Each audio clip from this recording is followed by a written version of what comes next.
자, 오늘은 케어푸드 관련 얘기를 할 겁니다. 케어푸드라고 하면 우리 환자분들을 위해서 그 병에 맞는 음식 그리고 드시면 안 되는 것들이 또 있잖아요. 그런 것들을 통해서 영양 설계를 하는 이런 제품들을 얘기를 하는데 과거보다 굉장히 시장이 커지고 있는 것 같습니다. 그래서 여러 가지 제품들이 나오고 있는데 그 얘기 중에 일부를 골라 봤습니다.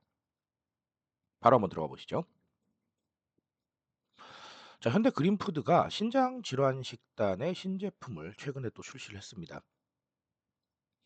제가 이 이야기를 하는 와중에도 다른 제품들이 나와 있을 수도 있어요.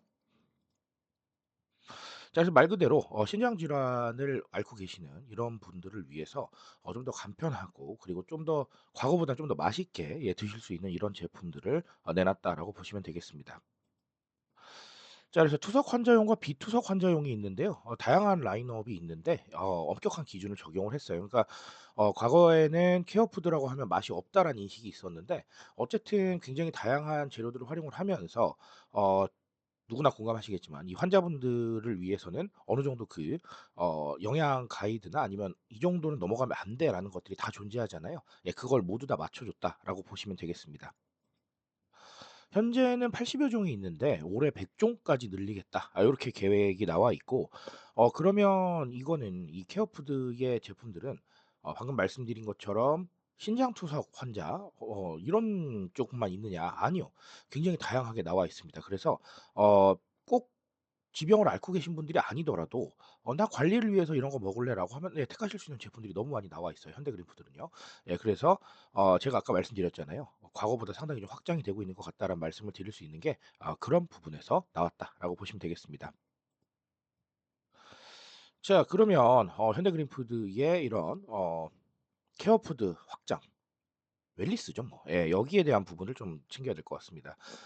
결국은 과거보다 관리가 편해졌다라는 이런 부분을 볼 수가 있어요. 막 뒤에 가서 바로 말씀을 드리긴 할 건데 일단은 내가 뭔가 지병을 앓고 있다라고 한다면 이런 부분들에 대해서 너무 많이 신경을 쓰셔야 되는데 사실 신경을 쓰시는 것도 하루 이틀이지 이걸 매번 이렇게 하시기가 상당히 좀 어렵고 그리고 이게 영양 설계는 전문적인 영역이잖아요. 그 영역을 일반인이 다 체크해서 한다는 게 사실은 좀 쉽지 않죠. 왜냐하면 각각의 전문 영역이 있으시잖아요.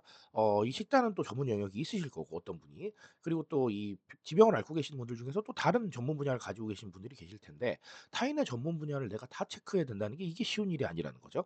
자, 하지만 그럼에도 불구하고 열심히 관리를 하셨는데 지금은 쪼끔 더 그게 편해졌다라는 거고요.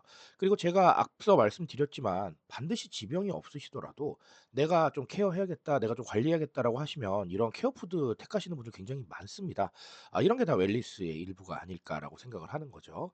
예, 그래서 어쨌든 간 이 부분은 '과거에 비해서 좀 더 커지지 않을까.'라는 생각을 계속해서 하고 있어요, 케어푸드 시장은요. 실제로 그렇게 커지고 있고요. 예, 그래서 여러모로 좀 체크해 보시면 아주 좋을 것이다라는 말씀 같이 드립니다.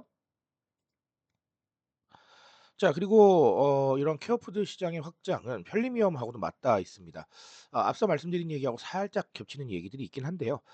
예를 들어서 이렇게 한번 가정을 해 볼게요. 내가 뭔가 병을 앓고 있어요. 그래서 쪼끔 더 이 식단에 신경을 써야 되는데 일일이 내가 체크하려면 상당히 좀 어려운 부분들이 있습니다. 자, 그래서 그런 부분들을 덜어 주니까 이 케어푸드가 편리미엄이고요.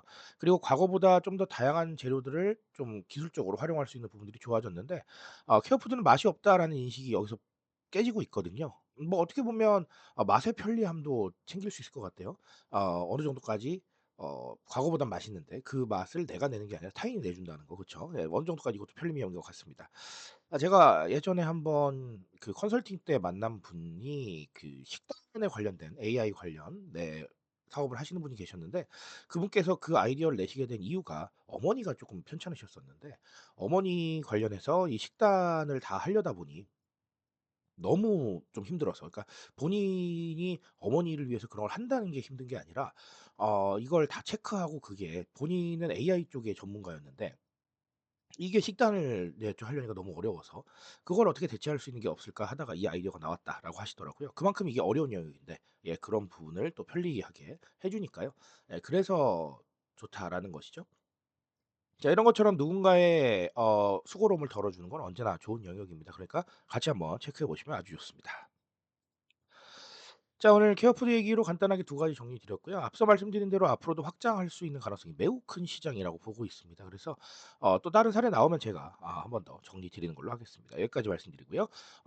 조금 더 좋은 얘기로 저는 돌아올 수 있도록 하겠습니다.